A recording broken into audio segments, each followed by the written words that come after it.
500 grams mutton paya. Wash 2 to 3 times with water.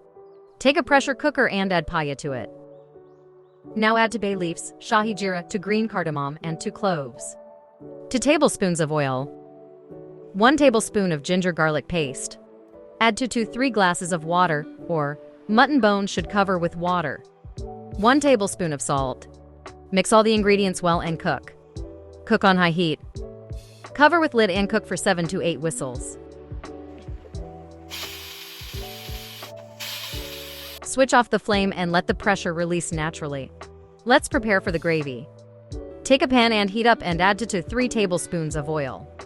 Add to medium-sized sliced onions. Sauté for a minute.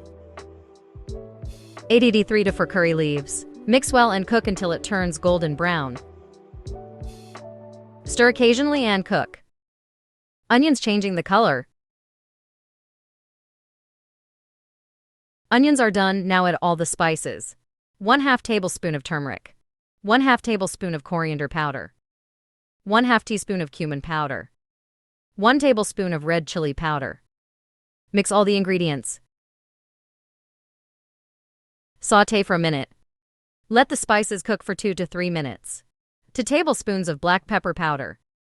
Sauté for a minute. Now add 1/2 cup of water. It prevents spices from getting burnt. Mix well.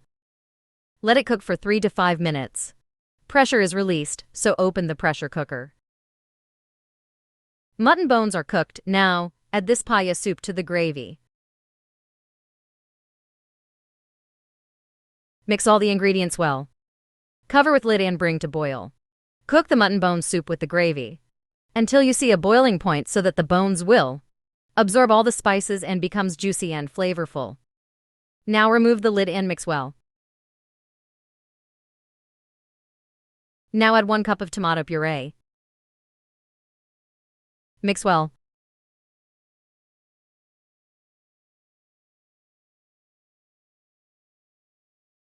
Cover with lid and bring to boil.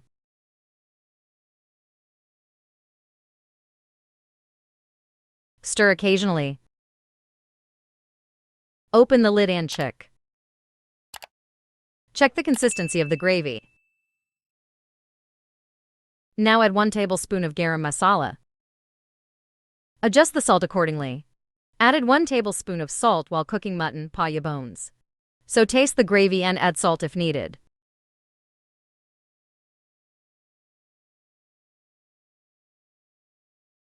If curry is too thick, you can add water here. If the gravy is too watery, add dry coconut powder. Add green cardamom powder 1/2 teaspoon. Mix and cook for 2 to 3 minutes. Gravy consistency is good, not too thick, garnish with cilantro. Let's toast the bread. Take a pan, add 1 tablespoon of butter. Add bread to the pan and fry in butter. Flip the other side and cook. Adding some more bread pieces. Adding some more butter. Delicious mutton paya is ready. Flip the other side and cook until it turns golden brown and crisp. Bread is ready. Serve mutton paya with bread or rice.